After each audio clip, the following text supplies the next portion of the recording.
There's a particular kind of person who, when left alone in a quiet room, doesn't immediately reach for their phone. They reach for a book. Not because they're trying to be productive, not because someone told them reading is good for them, but because something inside them becomes uncomfortable when they're not inside a narrative that isn't their own. That discomfort isn't about boredom. It's about something deeper. It's about how their mind has learned to regulate itself. We tend to think of reading as a hobby, a pastime, something you either enjoy or you don't. But people who genuinely love to read aren't just practicing a habit, they're operating from a fundamentally different psychological architecture. Their relationship with their own attention, their own inner world, and even their own identity works differently. Because here's what nobody talks about. People who love to read have trained their brains to find relief in complexity. While most minds seek simplicity when overwhelmed, the reading mind does the opposite. It dives deeper. It finds calm, not in emptiness, but in density, in layered meaning, in following someone else's thoughts long enough to forget the noise of their own. This isn't about intelligence. It's about emotional regulation that happens so early, so quietly, that it feels like personality. Think about what happens when a young mind discovers that opening a book creates a psychological boundary. Suddenly, the chaos of a loud household fades. The unpredictability of social dynamics at school becomes optional. The book becomes a tool, not for escape in the way we usually mean it, but for creating a controlled cognitive environment, a space where the mind can organize itself. And if that happens enough times during the years when your brain is still forming its baseline for what safety feels like, reading stops being something you do. It becomes something you need, not addictively, but architecturally. Your nervous system starts to associate deep focus with emotional stability, and once that wiring sets in, it doesn't really go away. That's why people who love to read often describe feeling anxious when they haven't read in a while. It's not about missing the stories, it's that their system has lost access to one of its primary regulation tools, the mental equivalent of a musician who hasn't played in weeks. There's also something about the act itself that matters. The physical ritual, the weight of the book, the turning of pages, the deliberate shutting out of everything else. It's a form of boundary setting that the brain recognizes. You're not just choosing to read, you're choosing not to be available, not to respond, not to perform. And for people whose minds are constantly aware of social demands, of expectations, of the need to manage how they're perceived, that withdrawal isn't selfish. It's necessary. Now, cognitively, something very specific is happening here. When you read, your brain is doing something it doesn't do almost anywhere else in modern life. It's building a sustained simulation of another person's inner experience. You're not just tracking plot. You're modeling intention, emotion, subtexto, and ambiguity. You're holding multiple layers of meaning simultaneously. A character says one thing, but you understand they mean another, while also tracking what the narrator knows, what you know, and what you suspect. This is theory of mind on expert mode, and it requires something increasingly rare: continuous, uninterrupted attention over long periods. Not the scattered, reactive attention of scrolling, not the vigilant attention of a work task, but absorbed, generative attention. The kind where your brain is so engaged in constructing meaning that time becomes irrelevant. Neuroscientifically, this activates a network we call the default mode network, but in a very particular way. This is the system involved in self-referential thinking, memory, imagination, and understanding others. In most of daily life, it flickers on during rest or daydreaming, but in deep reading, it doesn't just flicker, it sustains. It integrates with attention networks, with language centers, with emotional processing regions. The brain enters a state of coordinated complexity that almost nothing else naturally produces. And here's the thing: that state feels good, not in a dopamine hit way, in a deeper, quieter way. Like your brain is finally doing what it was designed to do before the world became this fragmented. People who love to read are often people whose brains learned early that this state is where clarity lives. Not answers. Clarity, the ability to sit with nuance, to hold contradictions without needing to resolve them immediately, to experience discomfort in a character's choices and not swipe away from it. This builds a kind of psychological endurance that transfers.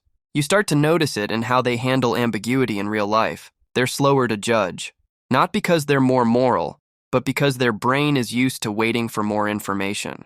They've spent thousands of hours inside perspectives that initially seemed wrong or alien, only to discover layers that recontextualized everything.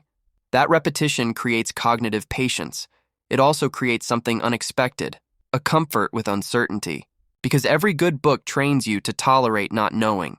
You don't understand the protagonist's motivations in chapter 3, but you trust that by chapter 12, something will click. You sit with confusion, with incomplete information, with emotional discomfort, because you've learned that meaning often emerges slowly. Most people can't do that anymore. They need immediate resolution, immediate understanding. But the reading mind has been conditioned differently. It knows that the most important things take time to understand. This also creates a very specific relationship with solitude. For many people, being alone means being stuck with their thoughts, which can be uncomfortable, even unbearable. But for the reading mind, solitude isn't a void. It's an opportunity. Because reading alone is never truly alone. You're in conversation with the author, with the characters, with ideas, with your own reactions. The book becomes a mediator between you and yourself. This is why readers often say they feel less lonely with a book than they do in a room full of people. It's not misanthropy. It's that the quality of connection feels different, more intentional, more dimensional. In social situations, you're managing impressions, reading cues, performing a version of yourself. With a book, none of that applies. You can react honestly. You can pause and think without someone waiting for your response. But there's a cost to this wiring that doesn't get talked about enough. People who love to read often struggle in environments that demand constant partial attention, open offices, group chats, social situations where conversation never deepens, just skims. Their brains are calibrated for depth, and when forced into shallowness, they don't just get bored, they get depleted. They also tend to experience a particular kind of grief that others don't understand. When they finish a book that mattered, there's a real mourning period, because for days or weeks their inner world was shared with those characters, those ideas, and now that space is empty. It's not melodramatic. It's the same mechanism that makes ending any deep relationship difficult. Their brain was in constant dialogue, and now the dialogue has stopped. Sometimes they'll immediately start another book, not because they're compulsive, but because the silence is too loud. Other times they'll sit with the ending for days, trying to extend the experience just a little longer. Either way, there's a recognition that something real has ended. In a world that's increasingly built for distraction, for speed, for skimming, the reading mind is almost countercultural. Not by choice, by structure. These are people whose brains physically resist the fragmentation that's become normal. When everyone else is optimizing for efficiency, they're still optimizing for meaning. And meaning requires time. There's also something about how readers process information that's fundamentally different. They're not just consuming content. They're translating symbols into imagery, into emotion, into memory. Every sentence requires construction. Your brain has to take abstract marks on a page and turn them into sensory experience, into psychological reality. You have to imagine the room, the face, the tone of voice. This makes reading one of the most cognitively demanding things humans do. And yet for people who love it, it doesn't feel like work. It feels like flow.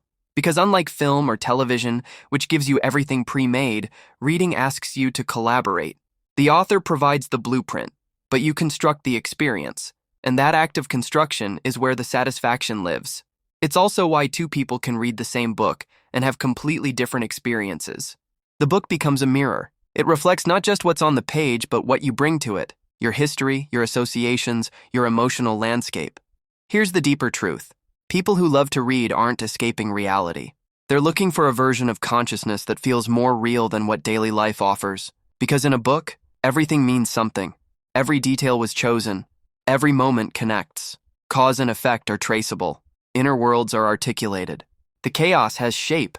And once your brain knows that's possible, once it's experienced that level of coherence, even briefly, randomness becomes harder to tolerate. Real life doesn't have a narrator explaining why people do what they do. Motivations are opaque. Outcomes feel arbitrary.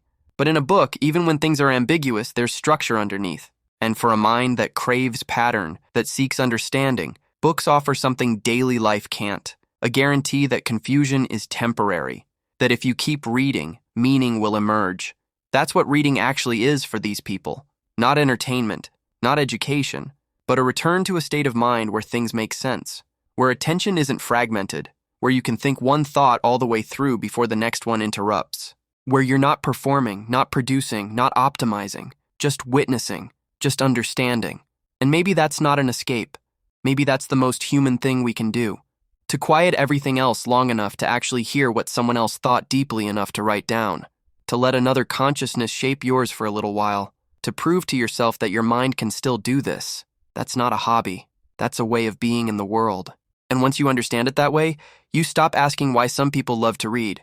You start wondering how anyone lives without it. If you want more conversations like this, where we actually go beneath the surface, subscribe to the channel. See you next time.